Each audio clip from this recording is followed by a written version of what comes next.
there, folks, and welcome to this week's edition of Northern Consultations. Today is myself, Soda, joined by our tech guy expert, Dave. And today our guest is Laura Kelly. How are you doing today, Laura? I'm doing amazing. Thank you so much for having me. I'm excited. Oh yeah, us too. Yeah, we are big fans of yours, and it's really great that we're getting a Star Wars competitor this close to the Star Wars tournament. We're just very excited to have you on the show, and let's just jump right into it, shall we? All right, Dave, you want to take it away with the first question? Let's go. So, obviously, we've been listening to you, and you've been competing for almost a year now in the Schmoedown. You've talked a lot about doing Star Wars trivia outside of the Schmoedown. What got you into doing Star Wars trivia, and how'd you find your way into this crazy world? Star Wars trivia was sort of unusual in that my first Star Wars Celebration was in 2017 in Orlando, and I don't know if you've ever been to Celebration or any of these big conventions, but it's a lot of line waiting and a lot of getting to know the people that you're waiting with really, really well. Since you tend to spend anywhere from 3 to 10 hours or possibly more with them. I think that's about as much as I could handle when I was there. But it started really there, just kind of hanging out in line, and a couple people had brought Trivial Pursuit cards, and we're just to pass the time, we're sort of holding court and doing a sort of big non-pub trivia quiz just with the masses around them, and I kind of started playing there and realized hey, I'm actually fairly good at this whole retention thing and doing fairly well, just kind of hanging out and playing for fun, not keeping for score or anything like that. And it sort of snowballed from there. When it comes to the Schmoedown, I'm a huge Star Wars Rebels fan, so when I first learned that they were doing Star Wars competitions and had Freddie Prinze Jr. and Sam Witwer involved, that really piqued my interest. So that's what really drew me in as a fan to the Schmoedown in general, especially to the Star Wars League and Inner Geekdom. Those are two leagues that I tend to follow probably more closely. But the whole thing with me actually competing in the Schmoedown kind of stemmed from an interaction I had with Christian on Twitter that happened right before, probably maybe it was 3 months before Star Wars Celebration Chicago. And that happened in April 2019. So it was a few months before that he had said that they were going to be doing a match there. And I reached out to express interest in seeing if I could participate. Right on. And how has it been joining the Schmoedown world? It has been interesting. It's been a lot of ups and downs. I mean, the competition in Chicago was amazing, and I had a lot of fun. I think I placed third in the 5-way match, which I was extremely pleased with. I was really pleased with how I played and how the game went. But I realized at the time that I was like, oh, I didn't spend enough time sort of learning the rules of this game. I spent I did spend a ton of time making sure I was studied up, but I didn't spend enough time being wait, now when can I steal? That kind of stuff. I'd seen the competitions, but it didn't occur to me oh, you need to actually learn the rules before you play this game. But I was really happy with how it went. So that was a high. Winning against Andrew DeMolanta when I played in October, that was a big high. And sort of everything that followed, I had a lot of fun with that. Losing against Alex was a major blow. I don't think I went into it with having that high of expectations that I could actually come out on top in that match, but it was still hard to go down, I feel as hard as I did in that match. And I actually only just finally watched that match for the first time this week. I had to force myself to actually go back and write down all the questions and kind of get an idea of what went wrong and where it went wrong and how I need to improve and things like that. I just couldn't bring myself to watch it before now. Yeah, no kidding. Watching some of those old matches we've heard from old competitors, it takes them a lot longer than that. So you're in good hands, and you had the honor at that event of being the only person who didn't get TKO'd or KO'd. So you actually performed in the higher echelon at Spectacular. And speaking of that, the majority of your matches, you've played 3 so far, 2 of them have been in front of large crowds. Can you talk to us a little bit about that experience? Yeah, I mean, to say the least, it was utterly terrifying. Like, I'm not a stage performer. I don't have any aspirations to be an actor or anything like that. So that was pretty intimidating. Star Wars Celebration. I don't think I knew what to expect at Star Wars Celebration. I remember like hanging out in the lobby before the match, like down in the hotel, going into and walking up to the room, and I remember I had to go up like an escalator, I think, to get to the upper level, and there was like the biggest line of people I'd ever seen, like wrapped around the entire top floor of the convention center. And I had no idea until I finally made my way to the front that I was like, holy shit, all of these people are here to watch this match. Like I truly had no concept of what to expect. I did not think it was going to be as big as it was. And that room was packed. So yeah, that was pretty scary. To be totally honest, like being in the studio for me wasn't any less stressful or scary. That was a really intimidating experience. And when I was there in October of last year, and you had to go and do your little pre-interview in like a big room that's just green, and there are cameras and cords and microphones, it was just, that was probably somehow scarier. You get used to being in front of all the people, and you almost sort of start to forget that they're there. But when you're in the studio, there's so much going on, and there's so many people around running around doing this and that. You're just constantly like, am I in the right place? Am I doing the right thing? How do I look? I'm slouching. I'm always slouching. So that's normal. But it was scary, to say the least. All of it has been utterly terrifying, but really thrilling and fun at the same time.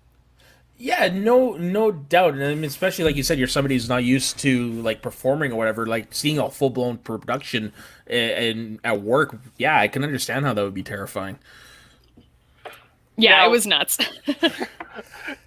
Now, you talked about how all that was terrifying. The upcoming matches, you're going to be playing from your own home. Are you more comfortable in doing that? Do you think that's going to affect your play at all? Oh, I think I'll be far more comfortable. It'll be really nice, actually. I was trying to think of how I should really approach this in terms of studying, because anytime I record anything or do anything, I'm usually in my room. I have this like kind of soft paneling behind me, and it's the room that has the most furniture in a closed-in space, so the sound conditioning's a lot better. So I tend to record things in here, but I'm like, the idea of having to study in this room and to film that in this room, and then I have to try and sleep here after all of that. I'm like, this may not be the best approach for this, but unfortunately, I live in a big city and I live in an apartment, and there's only so many places I can go. So this may be the de facto spot to do that. But I think I like to think it's going to be a lot more comfortable for me. I'm used to doing things like this where, I'm doing remote recordings for different podcasts, because all Star Wars podcasters know each other and we all like to be on each other's shows. So I do these kinds of things a lot, and I'm trying to just go into it and approach it of like, oh, it's just hanging out with friends, and try and kind of maybe keep my calm a little bit with that. And it's nice that I don't have to worry about like, what do I look like when I walk? Oh, I look awful. Good to know. Like, I don't have to worry about shit like that. So that's great. Yeah, you can wear your PJ bottoms and nobody will even know. Oh, hell yeah. I got them on now. I'm ready for it. Yeah, ditto. I put the jersey on for presentation. Am I the only one who takes this seriously? I got dressed. I showered for this. Dave, I'm not trying to impress anybody here. Much. I appreciate it. I can't say I did the same, but I appreciate it all the same. So what got you into podcasting then? Well, the podcast was Alice's idea. My co-host on Forced Toast, we met doing Star Wars trivia at like a pub trivia event here in Chicago right after The Last Jedi came out. So this was, I think it was less than a week after. There were a bunch of Star Wars trivia events happening around the city. We met, we hung out that night, like shut down the bar, just hanging out and talking Star Wars. Went on a couple of like hangout little friend dates after that. And she brought it up, I think, like the second time we hung out. She's like, we should start a podcast. And I was incredibly resistant to it at first, because I don't know what you know about Star Wars podcasting, but it's an incredibly crowded, busy space. And I did not have any desire to contribute to the noise that was already out there. So I was really, really resistant for a long time. But it was the whole thing of like, you can't kill an idea. And the more I thought about it, the more like ideas I came up with of like, how can I do this? How can I do this differently? Like, what can we contribute that sounds different and looks different than everything else? and it all snowballed from there. So yeah, it all stems from the fact that you just can't kill an idea, and it's just going to fester in your mind until you do something on it about it. So that's ultimately what we did, and we've been having a lot of fun with it. Yeah, definitely. It comes across very much so on the show. Whose idea was it to do the drinks while you guys were doing it? That was one of those things that was very much ingrained in it from the beginning, because that was our whole thing, was that we would just like get together, go to a bar to spend the money that we won playing Star Wars trivia. We would get like gift cards to these bars and just drink and talk about Star Wars. So from the very inception of the idea, that was very much a part of it. I think when we were still coming up with the idea, for the longest time, it'll be something a Star Wars happy hour. Like, we knew that was going to be part of it from day one. That's cool. Now, like, if we can just back up a second, we're talking about Star Wars. How did you first like encounter Star Wars, and what was it? Was there a light bulb moment that went off where you realized, oh, I love this? Or there kind of was, but it's weird because it was when I was very much an adult. I don't have the nostalgia factor of Star Wars that many people do. I didn't come into the Star Wars fandom until about 2014, 2015. Really? Before that point, I had seen The Phantom Menace, and it just didn't really connect with me. And I feel like I'd seen kind of clips here and there because I was a human that existed in a pop culture world, but I hadn't actually sat down and watched all the movies start to finish until about 2014, 2015. Wow, honestly, to hear you talk about Star Wars and like with your knowledge and stuff, that's actually really surprising. Thank you. Yeah, no, I get that a lot.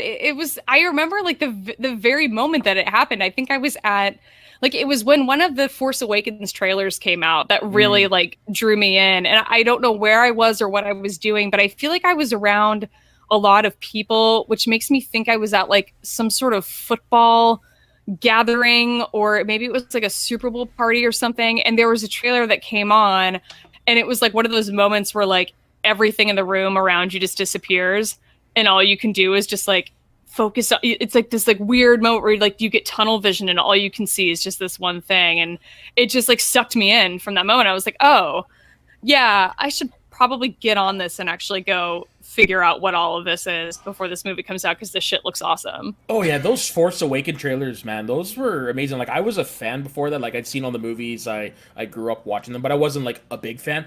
The Force Awakens trailer where Han Solo shows up and says, "Chewie, we're home," it was just like you said, it was that click, right? Like, just, it's like chills.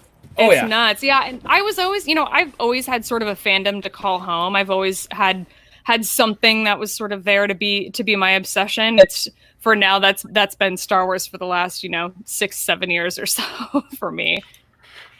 Cool. So just that's I'm just sorry, I just lost my entire train of thought, being like, how does a person learn all that Star Wars stuff in 5 years? I can't that's destroyed my entire foundation of how studying should work. Yeah, no kidding. Yeah, no, it was weird. I mean, Star Wars Celebration Orlando in 2017, that was my first celebration, and sitting around, playing Trivial Pursuit with people and having only had about 2 years of fandom under my belt at that point, I was surprised also how much I'd sort of retained and remembered from that point. So that's when I came home and started finding Star Wars trivia pub events to kind of go to around Chicago, and the desire to know more and to want to like memorize this stuff, and those pub trivia events were fun. They were just kind of for fun. It wasn't ever anything I was really. Then it became about the competition and wanting to win, and it all just snowballs into this like till it just becomes madness, and that's sort of the stage I'm at. Yeah, no kidding. I totally understand. I'm not allowed to play trivia contests with my friends anymore for that particular reason. Yeah, do you do the thing that I do, where you just suck the fun out of the room because you like are too. You're too particular about what the answers need to be and all that? Because I'm that person. Yes, and I have a specific example. We were doing a pub trivia night one night for a fundraiser or whatever, and we ended up winning this category, but the question was, who was the original drummer of the Beatles? Do you guys know the answer? Oh, I have no idea. Okay, so everyone other than me responded Ringo Starr, which is actually incorrect. It was Pete Best before Ringo Starr. Ringo Starr joined them around the time of the first album. they are correct. Like the people asking the questions, their correct answer was Ringo Starr, and I absolutely lost my shit because I'm like, you guys worded it totally wrong. He is not the original. Blah blah blah blah blah. And yeah, my friends were just like, Yeah, no, anymore. I'm totally that person. Yeah, I feel that. yeah. I still bring it up every once in a while. Now we can see it as you're talking about like him challenging that answer. I just rewatched your match with Dame Alanta, where you had a lot of great challenges, including the fake wedge challenge. How granular do you get with your studying, where you can correctly determine? Well, that's not. They're going to ask this question, and the answer is going to be wedge, but it's not wedge; it's fake wedge. I mean, I thought that's what they were going for, you know? Like, I legitimately answered what I wasn't trying to, like, show off or go really deep. I thought that was the right answer. So, I think when it comes to studying, you know, I'm all about watching the movies. Listening to the movies is actually a huge component, I think. Like, if I'm just walking around the house, like, doing dishes or in the kitchen cooking, like, I'm probably not paying really close attention to what if I have like my laptop up and I'm watching the movie while I'm doing something, I'm not really paying attention, but I found that listening to the dialogue and the audio has been really helpful. So that's one thing I'm usually willing to share. I don't go too deep in terms of revealing my process, but I have the visual dictionaries. I have a lot of Star Wars reference books. I read a lot of those, but it's a lot of, you know, watching the movies a lot and listening and really trying to pay attention to, you know, little things that are happening in the background, not just the foreground. But then it's a sort of struggle for me sometimes because I am able to hone in on details a lot, but sometimes the bigger picture things are the things that I struggle with a little bit. So I'm trying to go into this round of studying for this upcoming competition, sort of taking in some big picture, a little bit more of the big picture with all the movies as a whole, all the trilogies as a whole, kind of, you know, that's been a different approach for me this time around. Are you somebody who watches them in order of release or in order or an episode order? Oh, you know, when it comes to studying, it's totally random for me. Okay. I tend to sort of stagger it in a way where it's like a movie I really like, and then a movie maybe I don't find as rewatchable, and I'll sort of alternate from there. Like, I think Solo is one of the most rewatchable Star Wars films. It's one of my favorite ones that I can just turn on and just enjoy it no matter what. And I maybe don't feel the same way about some of the prequels. So I tend to kind of stagger them in that sort of fashion. Fair enough. I'm the guy that I do like to do the episode order, and then I put Rogue One where it's supposed to be and Solo where it's supposed to be. And, nice. Yeah, you know, I watch the first one from all the trilogies, and I watch the second one from all the trilogies. It's really weird. It's a very weird phenomenon to watch. That's an interesting approach. I've never done that. I've never heard of that, yeah. A friend of mine was like, this is how I watch them every year. And I'm like, that sounds stupid.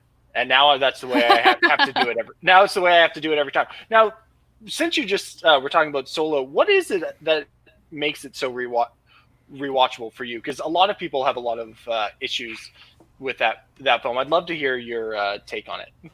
Yeah, I'll never understand anyone's issues with that. The movie is just, it feels so like quintessentially Star Wars to me.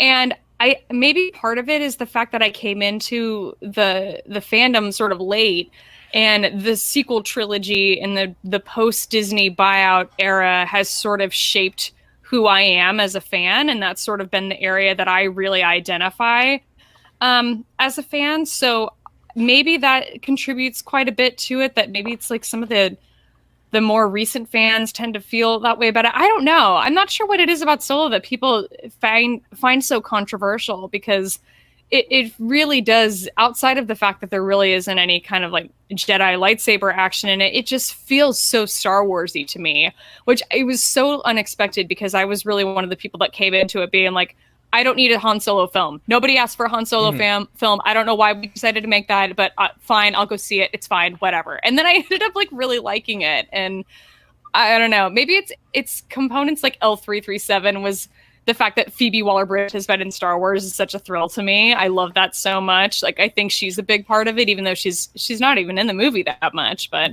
but I do love that character as a whole. So that's been maybe that's part of it for me. I don't know. Yeah, I kind of understand that because as somebody who was coming of age during the prequels, I don't hate them, and same with the special editions because when George Lucas did all that, I was 10 years old, so that's what I grew up on. So I don't hate them like everybody else does because that's when I came into it. So I totally understand when you say that. Phantom Menace is the movie I've seen the most, just in general. Yeah, Oh, that's cool. Wow. Well, I was 5 at the time, so Darth Maul and pod racing was real dope. yeah, I'd have to say probably the same for me. Yeah, although my personal yeah. favorite's A New Hope. Very nice. Yeah, I'm a Rogue One girl. That's my favorite movie. It's also the one that I struggle the most to study because when I turn it on, I just want to watch it and soak it up, and I don't want to like be looking at my visual dictionary. Also, because the visual dictionary for Rogue One is gigantic and extremely dense. Yeah, it's a monster to try and take on, but I just love that movie, and so I struggle when it comes to being like, okay, wait, I need to go back. What did that person just say? Like, I just want to sit and just be in it because I just love that movie so much. It really is a good movie. Like, it's definitely top tier Star Wars for me, but my favorite thing about that is just how much attention to detail they paid to recreating A New Hope. The setting of A New Hope, you know what I mean? Like, to bring back all that old technology, it felt like it belonged. Oh, 100%. I 100% agree. The aesthetic of it, they totally nailed the aesthetic of Rogue One when it comes to tying it into A New Hope. Yeah, although I am curious to see if I wouldn't mind seeing Gareth Edwards' original takes. You hear it was all darker and stuff like that. Like, that'd be kind of cool to see. That's my Snyder cut. Oh no, I 100% agree. I'm in the same boat. I would have, from what I understand, he made a really great war movie, and I find it so frustrating that we didn't get to see really any of that outside of like that first trailer that came out that literally has no footage from the final cut of the film in it. I mean, that kind of shit is so interesting to go back and watch and see and be like, oh, like Rogue One is amazing, and like I said, I love it. It's my favorite Star Wars film, but I'm like, what else is out there that that could have been? It would be great to find out someday. Maybe we'll find out. Yeah, maybe. Bring it back to the Schmoedown for a minute. This season, we've seen a change in the way that the Star Wars League runs. When you did all your matches, they were 10 questions in the first round. Now you're only getting asked 6. Do you think that's going to help you going forward? And do you think that's a good change that they've made? I really haven't given it much thought. I wasn't aware that they had changed the number to 6. Surprise! That's news to me and good to know. Oh, the things I don't know. Let me tell you. Actually, I can't because I don't know them. But I don't know. I haven't given it much thought because I'm just now learning that. But it doesn't strike me as being anything for me to be particularly concerned about. All right, and moving into the tournament, obviously, we wouldn't have had you on if we didn't think you were going to be the person to win the whole tournament. But removing yourself, is there a competitor that you're really looking out for in there? Yeah, there are 2 on my list. I know it's been a while since Ken Knapsack played. I'm pretty nervous about his presence in the tournament. I think that's going to be he's going to be one to beat. I think he'll always be one to beat as long as he chooses to be a competitor in this league. And I also know very much from experience that Andrew DeMolanta is out for blood, and I think that I think he was a big competitor to be on the lookout for when all of this started, and I don't think any of that has changed, and I think his determination is only going to grow from here. So those are the 2 that are sort of on my watch list at the moment. But yeah, I think DeMolanta is one whose record doesn't reflect his skill at all. He's insanely knowledgeable, like really, really knows his stuff. So I'll be curious. I think he's going to be one to watch in the tournament, definitely. Right on.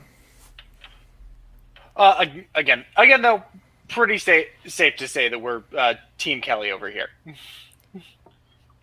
All right. I appreciate that. Thank you. I'm also on that team. Yeah, no. What's it been like being on a faction?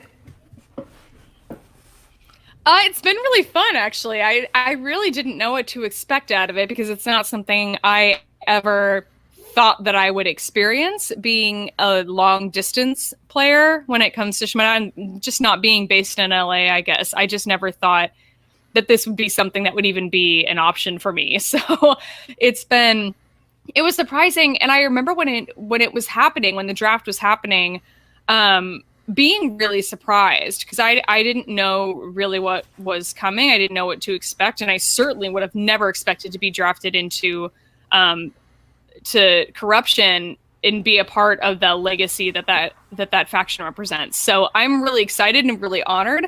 And I remember being sort of hesitant to celebrate, because I was like, how do trades work? Like, what if somebody trades? Like, I'm not a sports fan, so I don't know how sports work at all. And I'm just like, I don't know what is going on. I just remember thinking like, oh, that's really cool, but I don't know if this is going to last or not.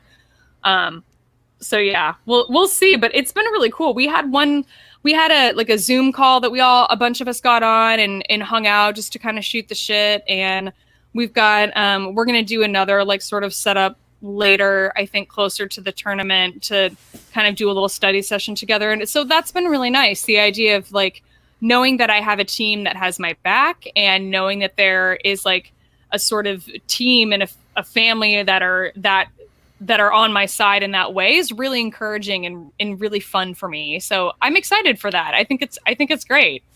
That's good. Good to hear. You're the first member of Corruption that we've had on the on Northern Consultation. Can you talk to us at all about Shannon Barney as a manager and what she brings to the table? Yeah, I mean, she's been really hands-on, which has been great. So even though, we weren't really expecting anything Star Wars-wise to happen anytime soon. So it really hasn't, for a long time, we really haven't had too much interaction outside of, kind of group things, but we've been talking a lot recently, just in the last couple days since the Star Wars tournament got announced. And she's been a lot more hands-on than I would have expected. Especially again, since I'm in Chicago and I'm not in LA, but now we're all in the same boat because we're all quarantined, and I'm kind of like, haha, now you all know how I feel. But it's been really great. She's been amazing. The night that we all got to like hang out on Zoom, it was mostly like kind of being moderated by her. Like, I think Mike Kalinowski was there, but he was like in the kitchen making chili. So it was like mostly just her and kind of shooting the shit with her and with all of the other team members. It was great. Now, if I can, I want to circle back to something that you said almost at the beginning of the interview. You said that you mostly follow the Star Wars and Inner Geekdom divisions. Have you ever given any thought into branching outside of Star Wars and playing in Inner Geekdom? I don't think that it's anything that I could consider, because I'm missing way too many pieces of the puzzle when it comes to Inner Geekdom. Like, I don't even know what the difference between the DC and the DC EU is. I didn't even know there was a difference until I started watching like the Inner Geekdom matches. So I'm missing that entire chunk. I'm missing Star Trek. Like, I'm a huge Harry Potter fan, and I'm a huge Star Wars person, obviously, but there's a lot of it that I'm missing. Even with Marvel, like, I'm kind of just a casual fan. It doesn't go much deeper than that for me when it comes to the MCU. So outside of those two, then, like, what do you consider yourself your biggest fandom outside of Harry Potter and Star Wars? And I don't mean just in movies. Like, could it be like anime, video games? Yeah, no, it's hard to hone in on really anything else, because it's kind of been all Star Wars for so long now. I was a huge Potter fan when it came out, and even when the Cursed Child book came out, I still like got dressed up and went to a midnight movie premiere or book premiere to go pick up the book at a Barnes and Noble, and it was a lot of fun. And I've seen that play on stage twice, which has been a real thrill. But lucky even you. I'm extremely fortunate. I went and saw it in London after the original cast had turned over, and then when the original cast came back to perform on Broadway, I went and saw it there. So it was truly remarkable. It's a fantastic play. It's not a very good book. I will stand by that. The story is kind of stupid, but it's a really, really good play, and it's really fun to see. So that sort of revived my Harry Potter fandom a little bit for a while, but it's been so long since I read those books, and my heart really isn't in it that much anymore. It's a pretty monogamous relationship with Star Wars right now. Hey, put all your eggs in one basket. There's really nothing wrong with that. Yeah, I've always been a big comedy fan though too. So I Okay. mean, I'm all about when it comes to stand-up film. comedy or No, I just mean, sure, a broader? little bit, but it's mostly like when it comes to like film, comedy is generally Okay. my go-to that I would sit down and watch if I'm just going to turn on something random. Okay, well, speaking of, okay, to go further on that, like what type of comedy? More slapstick, romantic comedy, like subtle, like what type of comedy attracts you?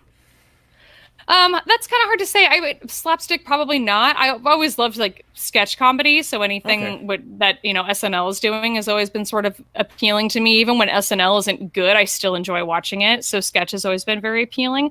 Not I'm fortunate living in Chicago that we have a ton of comedy at our disposal when we're Hmm. not being quarantined. A lot of it's improv, and I've sort of found that I don't enjoy those as much. But part of that is because when you live in Chicago, you often have a lot of friends that do improvise comedy, and you have to go see those shows. And sometimes you just wish you could say no to some of your friends, but you want to support them, Yeah. and you wish there were other ways rather than seeing they're going to see their improv. But that so I think part of the issue comes from that. Yeah, when it comes to actual film, I'm not sure if I could categorize it.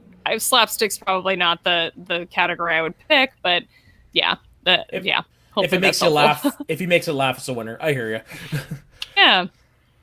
Now, speaking of winners and stuff, we would be remiss to have a Star Wars person on and not ask. Do you have any feelings about the upcoming High Republic era?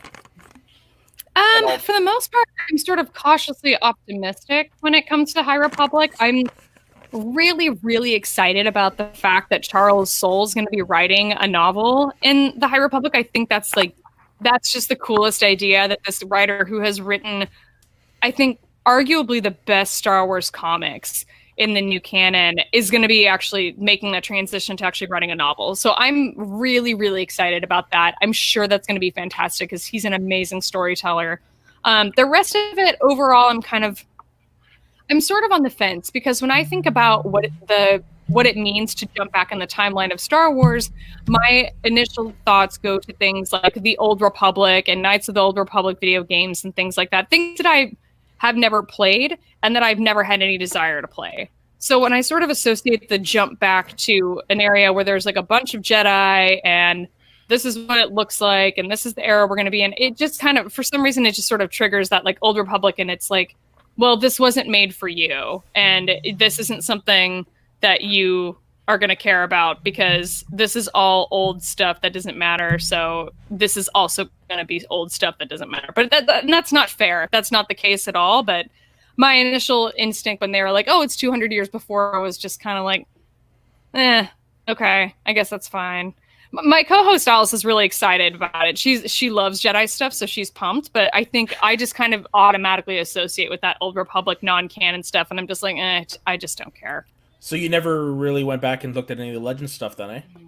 No, and I sort of purposely avoid it, to be honest. I kind of am a little bit afraid that I might get like confused as to what's canon, what's not, and might that might sort of inhibit my trivia game. It's probably wrong to think that, but I've just never had any desire. There are so many Star Wars novels that are part of the canon that I haven't read yet. Mm-hmm. Like I've probably read over half of them, but I'm missing quite a few that I just haven't taken the time to sit and read. And I'm much more motivated to get to those than jump back into stuff that doesn't really matter anymore. Yeah, fair enough. Those I growing up, I did try to read some of those Legends ones. I just found them very, very hard to read. But which of the ones you've read have you as you would you say is your favorite? Oh, that's a good question. There's two that are sort of tied. One of them is a book that I most recently read. I only just recently read Dark Disciple by Christy Golden, and that was one of sort of the early ones that was written in the new canon. Okay. And I put it off for whatever reason because it's set during the like the Clone Wars era. It's set in the prequel era, and because the prequels are sort of not my favorite era, I purposely avoided it for that reason, which is so dumb. Like it's just dumb. So I finally read the book. It sort of centers on this like relationship and this like team up between Quinlan Vos and Asajj Ventress, and it's just so good. Like the story is just so good. It's so wild, and it was such a page turner. And I wouldn't spoil anything about it, but the initial idea was that the storyline in that book was going to be told in the Clone Wars at some point, before the Clone Wars show got canceled. And I just love the story, and I'm actually really happy that they let it play out in a book, because I feel like we got such a deeper dive into who those characters were that we probably wouldn't have been able to get on screen in the limited amount of time that they would have given it. Even if they'd given it like a 3-episode arc, I don't think it would have worked as well. So I'm really grateful that they ended up transitioning that story to a book. I loved it so much. So Dark Disciple is probably my newest favorite. Before that, it was Lost Stars by Claudia Gray. That's I've heard a fantastic. lot about that one. Oh, fantastic. And there's a reason Claudia Gray comes up every time someone is like, what's your favorite Star Wars book? It's because she's an amazing writer. Mm-hmm. And that book is great. It really does. It takes you through the entire original trilogy, but from a different point of view and from different characters. And it was just so good. It surprised me that both of those books are books I sort of came into it not thinking I would get much out of, and they both surprised me in a huge way. I love them, and I can't recommend them enough. Yeah, I'm definitely gonna have to read Lost Stars, because like you've said it's a great book, like Harloff said it's a great book, like so many people have said it is a great book and a great first place to start with this new canon. Yeah, 100%. I would totally agree with that statement. Is there one that you haven't got to yet that you're really excited to? Because I just started the audio drama for Dooku Jedi Lost, and because I'd put that off for a little bit. Is there one that you're very excited for? Oh, I'm excited that you're reading Dooku Jedi Lost. I really, really liked that story a lot. I did actually finally buy the ebook of it, and I meant to go back and read it, and I didn't. So that's on my list. But the one that I think I'm most looking forward to is what I'm on now. I'm listening to the audiobook of Lords of the Sith. Yes. Which is another one I put off, and I don't know why. Oh, I do know why, actually. There was an excerpt of it at the end of one of the other books that I read. And I read the excerpt, and I was so bored. I was like, why did anyone bother writing this? This is so boring. I just had no interest to ever go back and revisit it. And now I'm listening to it, and I'm only at the very beginning of it. And I'm like, this book is so fucking good. I don't know what I was thinking. Because they've sort of made Vader this like Michael Myers-esque type of character in the beginning of Lords of the Sith. And it's fucking crazy. It's so good. I'm really enjoying it. I'm enjoying the shit out of it at the moment. But I'm at the very beginning, so we'll see how it goes. Nice. Okay, I'll add that to the list too. That's my favorite new canon book. I read that one right after I read Tarkin, and wasn't a huge fan of Tarkin, but Lords of the Sith. Every time I tell people about it, I'm like, treat yourself, read it. Nice. Oh, that's cool. Yeah, I haven't got Tarkin is one that I'm going to continue to put off for a while. I've never talked to a single person that's been like, you know what my favorite Star Wars canon novel is? Fucking Tarkin. Like, no, nobody has ever said that. No one will ever say that. It's just a book that out there that doesn't exist. I'm going to have to read eventually, but it's going to be, bottom of the list for sure. Did you ever play any of the Star Wars video games like Force Unleashed or Jedi Fallen Order? Or... No, I'm not a gamer, unfortunately. So okay. I don't even have I have a Nintendo 64 out in my living room, and I would love to go back and maybe play some of the Star Wars games there, but it's few and far between that we ever whip that out. Normally, it's when my brothers come to visit me, and we play Mario Party and Mario Kart with beer, and it's fun. Mario Kart. Oh dear God. Oh God. Oh yeah. Yeah. No, good call on the 64. Yeah. Woo. So we know we only have you for a little bit more time, but there's a couple of questions we like to ask all our guests, regardless of what they're competing in or what they're doing. One of them is there something that the fans don't know about you that they would be surprised to learn? Yeah, no, that was sort of what we talked about earlier. Most people are really surprised to learn that I'm a newer Star Wars fan. So I don't think there's too much else to know. I'm sort of an open book. But I think I probably come off a lot more quiet when I'm competing on stage and things, and that's just really nerves. I'm pretty loud. Like I have to stand really back from my mic so that I'm not just like screaming into it. I project. So, but yeah, I'm a lot more extroverted, I think, than I probably come off, but that's I don't know. Maybe that's just me that thinks that. Yeah. Well, you definitely come off with a lot of energy in all your matches. Coming out with the two white lightsabers against Dame Alonta. As a huge Ahsoka fan, I was like, I see what she's doing there. I like that. Oh, thanks. I still have those somewhere. I need to dig them out. But I had told myself that if I won that match, I would upgrade and I would get some like nice new sabers, or at least get like one really sort of like more high end one. And I just recently bought one online, and the fucking box arrived here yesterday empty. Like, yeah, I saw that on Twitter. I was so mad. Like, I don't know what to do now. And I bought it on eBay, and I am sitting here looking at the empty tube right now, and I just want to burst into tears because it's so sad. But that's so disappointing. So it's still on my list to upgrade and get new lightsabers. But for now, I just have my toys. And an empty box. And an empty box, yeah. Oh, sad. Yeah, I don't really have much Star Wars toys kicking around myself, but this is the one I keep right by my computer desk, my Obi-Wan in the box. Oh, very nice. Yeah. Black Series, lovely. Yep. Is there a lightsaber that you want, like a certain character's lightsaber? Because I've always loved Quinlan Voss's lightsaber that's all like wrapped up and like kind of wooden looking. So is there one that you want? Oh, I would die to have the Ben Solo replica lightsaber. I went to Galaxy's Edge. I was there in January. That was the last vacation I was able to squeeze in before all of this went down. With the quarantine, I went to Disney World for the first time at the age of 31. I was really excited to be there, and I was really excited to go to Galaxy's Edge, and I really wanted to get the Ben Solo saber at the time. It was like fairly new. And it was totally sold out. And they were like, can you come back tomorrow? And I was like, I'm only here for one day. I have to fly home tomorrow. So I couldn't get one. But when I was there, I did get to hold one of the Ahsoka sabers. Oh. And it was like just stupidly heavy. It was so heavy. I was like, why though? I just don't. So I was like, there's no way. There's just no way. So I'm out there kind of looking around. I really love the Ultra Saber that they made for Kanan Jarrus, the newer one that they designed.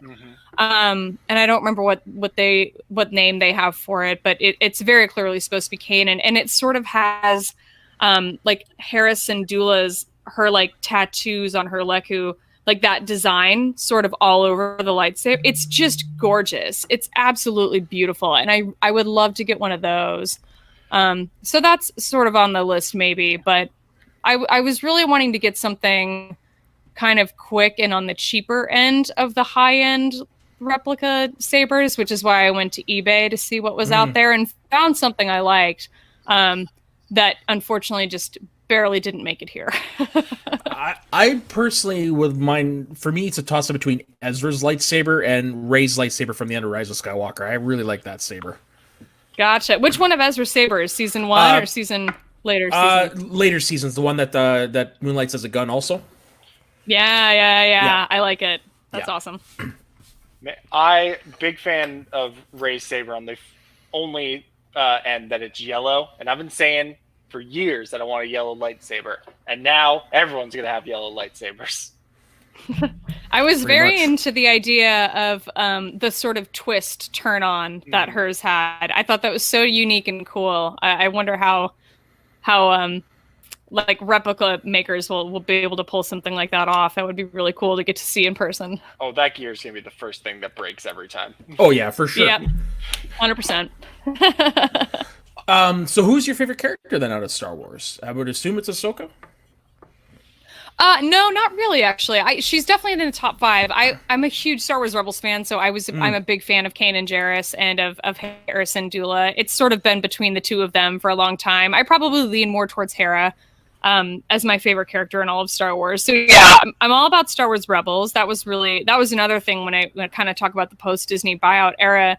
That show really like sucked me in to Star Wars, and it sort of is what drove me to like Star Wars Twitter, because I had no one to talk to about this show, this cartoon that I loved that nobody else watched because it's for children and because it was on Disney XD, which nobody has. And I needed people to talk to, so that's what really drove me out to the online community to just find people to talk to about this thing that I loved. So yeah, Star Wars Rebels is a big draw.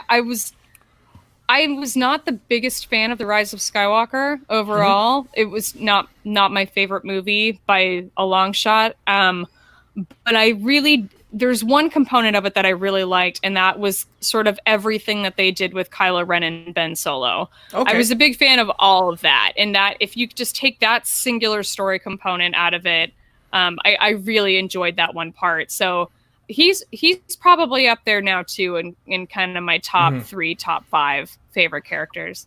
Yeah, he's definitely was a great character. Like when it comes to the Rise of Skywalker, I have to say probably my personal favorite moment was when she's doing her thing with Palpatine. She's on the ground and like all the Jedi call to her, and you hear everybody. I remember just being in the theaters, just like like my eyes just getting bigger, hearing like Qui-Gon and Kanan and Ahsoka and all those old guys. I thought it was really cool.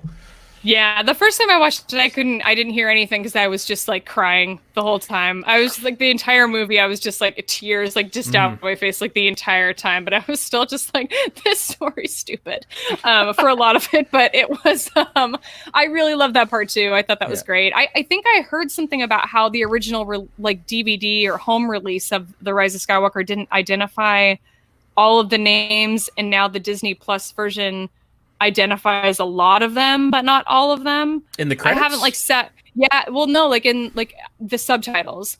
So I haven't like paid as close of attention. I haven't watched both back to back, but I need to fire up both of them because I have an Amazon version and then I have the Disney Plus one, and I need to actually sit and compare. But I think, they identify more of them, I think, in the Disney Plus version than they did, but still not all. At least that's what I've heard. I'll have to do that because I got the 4K version. That's actually, that'll be interesting to go back and take a look at. Yeah, definitely. Does Shaq T show up in this? That's what I want to know. Yeah. Good question.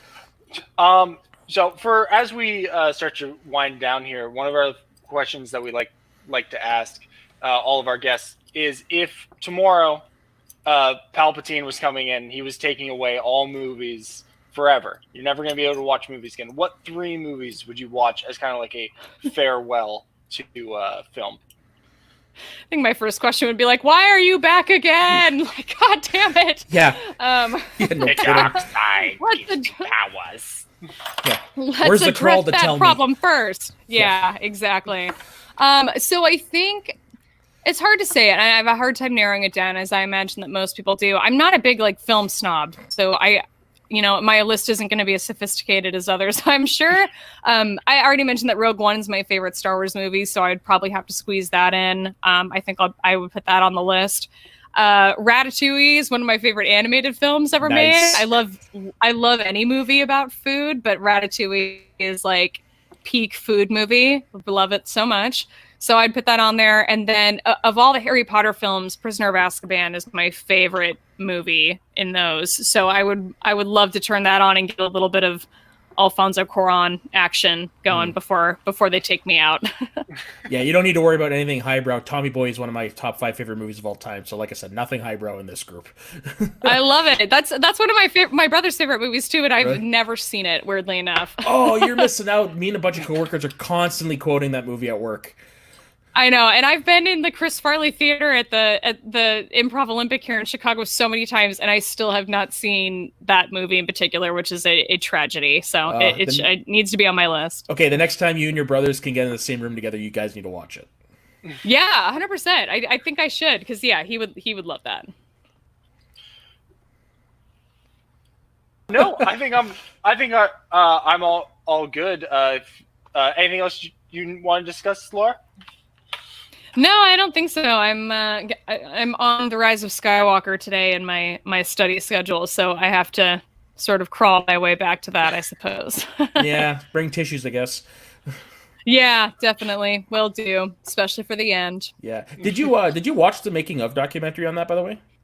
I did. When the home release came out, I watched it that day, and I just absolutely loved it. That making of was an incredible documentary, and I loved all the stuff with the stunt coordinator. That was amazing. Yeah, that's easily one of the best making of documentaries I've ever seen. Like the effort they put in that, it was really cool to see. Yeah, it was beautiful and very well done. I'm glad that they included that. I don't know, is that available on Disney Plus with the extras of the movie or no? I would guess not. Well, you'd be surprised. They have the making of Who Framed Roger Rabbit on there, so you never know. Good for them. Yeah. All right. Well, if we got nothing else, Laura, thank you for coming on the show. Why don't you tell everyone where they can find you? Sure, I'm much more active on Twitter than I am Instagram, but my handle for both is at @shutup_Laura. So find me there. And my podcast is at Force Toast Pod. If you want to hear me and my friend drink wine and talk about Star Wars, it's always a good time. And yeah, that's kind of the main place. I do a little bit of writing on our show's website, which is www.forcetoastpod.com. And yeah, I compete on the Schmoedown. So there you go. It's all out there, and it's all been a great time. I've had a lot of fun being a Star Wars fan and turned Star Wars competitor. It's been great. Right on. Dave, where can everyone find you on the interwebs? Oh, well, you can find me at Leaves Me Alone on Twitter, at Baby James Lees on Instagram, and on Schmoes of the North. Go over there. Subscribe. Follow us on Facebook. Go join our Facebook page. Follow us on Twitter. Follow us on Twitter at Northern Shores. There's a lot of plugs, Soda. I gotta get through a lot of stuff here, man. Yeah, I hear you. You can follow me on Twitter and Instagram. Same thing all across the board. Soda_the_Saxman. You can also find me Sundays doing on Schmoedown, recording Sundays on Schmoedown 9 Canada with Dave and our other co-host Louie. And yeah, just look at everything we're doing. All right. Well, thank you again, Laura, for coming on. We will see you guys next time. Cheers.